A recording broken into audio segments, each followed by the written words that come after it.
If you are holding altcoins or Bitcoin, this video is very important for you to get a market overview. We will analyze Bitcoin together and see which price range Bitcoin will reach next. And before we get into the main content, remember to subscribe to the channel and turn on notifications because the sooner you get the information, the more advantageous it will be for you. For example, here, when you have the information that the selling pressure on BTC is very high, the left column is selling pressure, the right column is buying pressure, you can see that when the selling pressure increases and the buying pressure decreases, BTC starts to decline in price. So today we will analyze this together.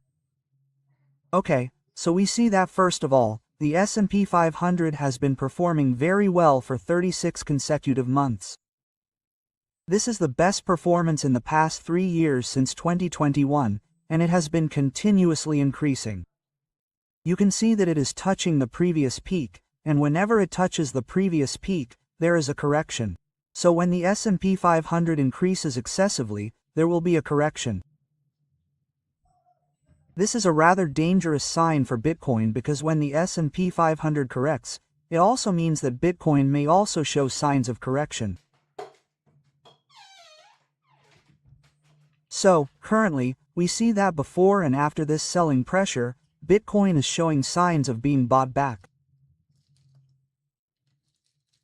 Here, there are signs of buying back. The right side is buying, so here we see that 307 Bitcoins were bought back. On this side, there are 173 Bitcoins.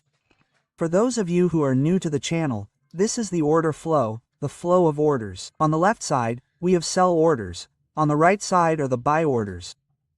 Here we are seeing that the sell orders have decreased and the buy orders are returning, so there is a possibility that BTC will have a slight recovery to the 91K region here. However, in the long term, BTC will also return to the area below. I'll change the color of this area a bit. We'll see where BTC will go to retest the price level below. And you guys can comment on whether BTC will reach that area or not. That's for BTC. What about ETH? For ETH, we see that there is also selling pressure, and quite a lot of selling pressure. Typically, the volume increases here, but the selling pressure decreases. Here we can see that the total on this side is 89,600 ETH sold on Binance and 62,600 bought. That means the selling pressure is dominant. This is just a rebound within the downtrend. As I analyzed before, ETH could go down to the 3,000 region, and then we will analyze further to see which region ETH will go to next. Even though the volume is increasing here, it's still in a downtrend. Now let's look at Sway. Sway has some special news, which is that Sway will have an approved ETF, meaning people can trade Sway ETFs. However, there is a problem, which is that currently, for example, with BTC ETF, after the news that BTC ETF was approved, the price of BTC was adjusted. Similarly, with Sway, or Solana, or ETH, after the news of ETF approval, the price will have a correction. Here, we see that Sway is entering the price box below here. That, and the high probability of a downturn with the current selling pressure, makes it relatively difficult to maintain this price level, even though there will be a recovery force pushing it back up to this upper region. However, from my personal perspective, I think it will also have a downward correction. So, what do you guys think about the downturn? Please comment below. And I still think that the price could fall to a lower level, around 1.4, this lower region. This lower region. Okay. What about Solana? We see that Solana is experiencing considerable selling pressure.